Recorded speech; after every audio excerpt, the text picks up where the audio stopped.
What do you think has happened to this mythic idea of the hero in our culture today? It comes up in an experience.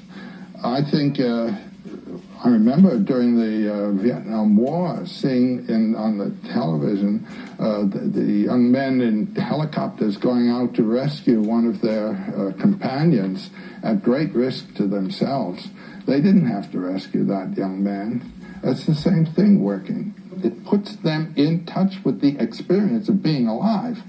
Going to the office every day, you don't get that experience, but suddenly you're ripped out into being alive, and life is pain, and life is suffering, and life is horror. But by God, you're alive, and it's spectacular. And this is a case of being alive, rescuing that young man. But I also know a man who said once, after years of standing on the platform of the subway, I die a little bit down there every day, but I know I'm doing so for my family. There are small acts of heroism that occur without regard to the nobility of the notoriety that you attract for it. That's right. And the mother does it by the isolation she endures in behalf of the family. Of the motherhood is a sacrifice. On our veranda in Hawaii, there are little birds that come that Jean likes to feed, and each year there have been one or two mother birds. And if you've ever seen a mother bird plagued by her progeny for food, that the mother should regurgitate their meal to them, and the two of them, or five of them in one case, flopping all over this poor little mother, they bigger than she in some cases, you just think, well, this is the symbol of motherhood. This is just giving of your substance and everything to this progeny. This should be it in marriage. A marriage is a relationship. When you make a sacrifice in marriage, you're not sacrificing to the other, you're sacrificing to the relationship. And this is symbolized, for example, in that Chinese image of the Dai Chi, the Tao, with the dark and the light interacting. It's a well-known sign. That is the relationship of yang and yin, male and female, which is what a marriage is. And that's what you are. You're no longer this, you're the relationship.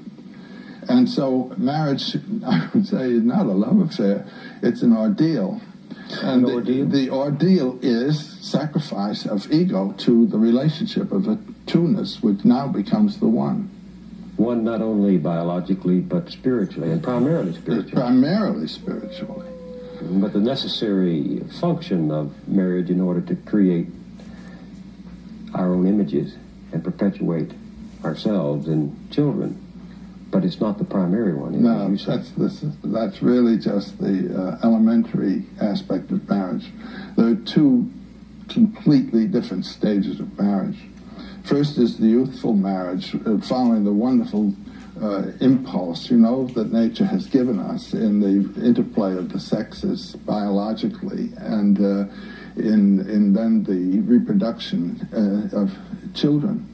But there comes a time when the child graduates from the family, and the family is left. I've been amazed at the number of my friends who are in their 40s or 50s go apart, who have had a perfectly decent life together with the child, but they interpreted their union in terms of relationship through the child.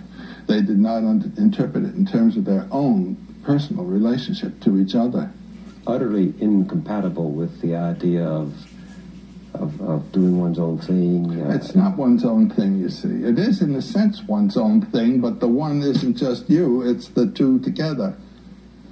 And that's a purely mythological image of the sacrifice of the visible entity for a transcendent unit, cracking eggs to make an omelet, And by marrying the right person, we reconstruct the image of the incarnate God. And that's what marriage is.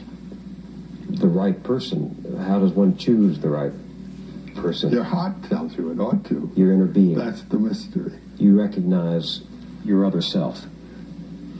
Well, I don't know, but there's a flash that comes, and something in you knows that this is the one.